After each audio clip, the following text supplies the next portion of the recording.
सरकार की नीतियों में अपनी जन कल्याण की भावना छिपी रहती है, वहीं जो कहा गया उसको मैदानी हकीकत में उतारते हुए उसके अमली जामे पहनाने के लक्षण भी दिखाई देना चाहिए।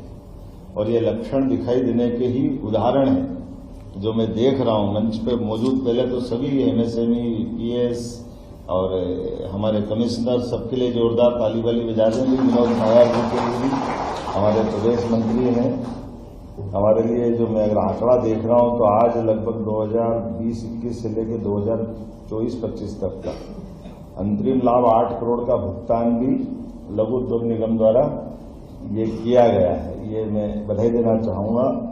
एमएसएमई के अंतर्गत 257 इकाई को 169.57 करोड़ का हित लाभ, अभी तो 170 ही हो गया, समझो बचा क्या है। 257 इकाइयों का हित लाभ जो आपके लिए अनुदान है, जिसके कारण से हमारा आपका कमिटमेंट पूरा होता है। यही समय है इंडस्ट्रियों के लिए हम उनको हर प्रकार से प्रोत्साहित करें।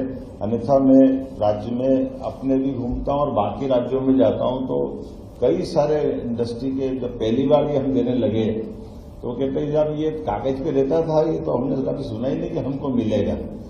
ऐसा लगा कि सरकार के जरिए से कुछ निकालना तो बड़ा मुश्किल जाता है, ऐसा संभव नहीं रहता है। पूरे देश के कई सारे उद्योगपतियों ने बधाई दी कि बगैर कोई हमको कष्ट के सिंगल क्लिक से बड़ा बड़ा अमाउंट भी आज छोटे से छोटा दिया है। हर एक का अपना जो हक है वो उसको लौटाना। तो जब 170 करोड़ बोला तो ताली वाली बजा करके आप भी उसमें, मैं भूल ही जाता हूं कि ये हाथ हमारे गिनने के काम आते, ताली बजाने में थोड़ा अलग हिसाब लगता है। आजकल तो ये डिजिटल ने इसका भी खत्म कर दिया, अभी उंगली की टिप्स से काम चल जाता है। लेकिन कोई बात नहीं, हमारा प्रयास है परमात्मा करे आप सब कुबेर के आशीर्वाद से भंडार भरपूर रखे, अपनी सारी मनों की मुरादें पूरी करें। 43 जिलों के 286 स्टार्टअप को भी राशि मिली है। मैं सभी युवा मित्रों को बधाई देना चाहूंगा। ये खासकर हमारी अपनी प्रतिबद्धता भी है। उसमें 28.6 लाख की प्रथम किस्त का वितरण हुआ। आगर के 3 उद्यमियों को औद्योगिक भूमि के आवंटन दिए, 1 को उद्यमी को आशय पत्र दिया, 3 को लगभग 50.5 लाख की ऋण राशि का वितरण हुआ है। ये बात सही है कि जब से हमने बीते वर्ष में औद्योगिकरण की बात करी, हमारे राज्य के अंदर आज एक बहुत सकारात्मक माहौल बना। छोटे से छोटे और बड़े से बड़े पूरे देश के या दुनिया के हर प्रकार के उद्यमियों के लिए हमने अपने मन के अंदर संकल्प लेकर के सबके लिए दरवाजे खोले कि आइए हमसे जुड़िए, हम सब मिलकर के राज्य की बेहतरी के लिए और यशस्वी प्रधानमंत्री नरेंद्र मोदी के नेतृत्व में देश की बेहतरी के लिए जोरदार अभिनंदन प्रधानमंत्री का भी है। ये बात भी सही है कि हमारा आज के इस वैश्विक माहौल में भी अगल बगल में से लगा करके देश दुनिया के हालात क्या है, लेकिन आप अंदाजा लगा लो कभी ऐसे माहौल में कि जहां दुनिया का सबसे शक्ति संपन्न देश अमेरिका, उनके देश के अंदर उस इतने भीषण युद्ध में भी उनके अंदर की हालत क्या है। पेट्रोल डीजल से लगाकर उनकी कीमतें कहां से कहां पहुंच गई, लेकिन हम तो बिल्कुल बगल में बैठे। और ये बात भी सही कि सबसे ज्यादा खपत वाला डीजल पेट्रोल का सभी प्रकार से देश के अंदर ये गैस ईंधन का भी अगर खपत वाला देश है तो भारत उसमें तीसरे नंबर पे आता है। लेकिन हमारे अपने माननीय मोदी जी ने समय के पहले ही 12-14 साल पहले से रिफाइनरियां बनवाना और अपने यहां से न केवल देश की ईंधन की आवश्यकता की पूर्ति कराना बल्कि देश के अंदर निर्यात का भी अनुकूल माहौल बनाया। इसलिए आज अपने यहां इस देश के अंदर न तो रेट बढ़ने दी, न मार्केट में किल्लत आने दी। बगल अगल में देखो तो वो दिमागी काम नहीं करे। पहले तो रुपये के ठिकाने नहीं पड़ोस के देशों के पास, और जो है ठिकाने तो उसका भी रुपये का हमारा 1 रुपया उनके 4 आने के बराबर है। और उसके बावजूद भी पेट्रोल के दाम वहां 350 रुपये लीटर है। देखो पाकिस्तान के हाल क्या हो रहा है। घर में नहीं है दाने खाने के, मियां चले तलवार घुमाने, क्या है हाल। अब दलाल नहीं के तो क्या बोलेंगे इनको। सही कहा हमारे विदेश मंत्री जी ने, कि हमारे देश स्वाभिमान के साथ चलता है।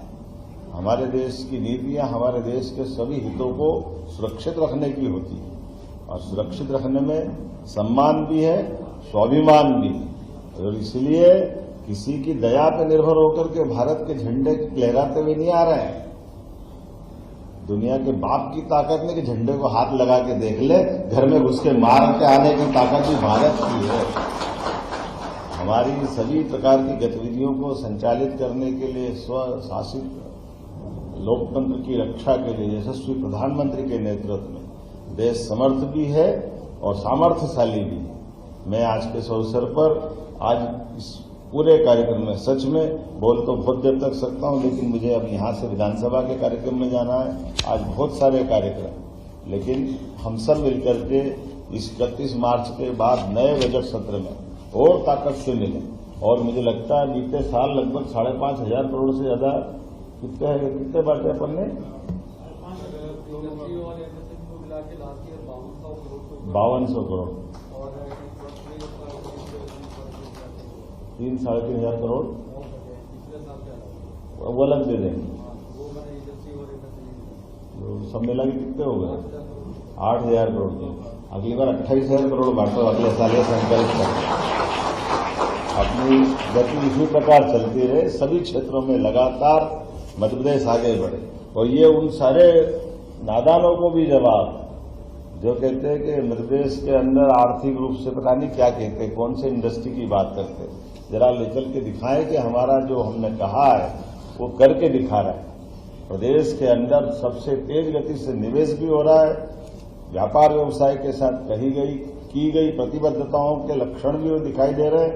और हमारे आधार पर लगभग 8,500 करोड़ रुपया अगर हम अपने विभिन्न प्रकार के उद्यमियों को जो हमारे कमिटमेंट के आधार पर अनुदान देने की हिम्मत रखते हैं, इसका अर्थ ही है कि हम अपनी आर्थिक रूप से उन सारे तंत्र में, इसीलिए भारत के 3 सर्वाधिक सशक्त आर्थिक रूप से वित्तीय व्यवस्था करने वाले राज्यों में मध्य प्रदेश का स्थान है। मुझे इस बात की प्रसन्नता है, जिसने भारत सरकार के पैमाने पर सब प्रकार के प्रबंधन में तेज गति से विकास भी किया है और निवेश भी किया है, और खर्च की सीमा अपनी भारत सरकार की लिमिट के अंदर रख करके काम किया है। मैं आज के इस अवसर पर पुनः आपका अभिनंदन करता हूं। बहुत बहुत धन्यवाद। बधाई।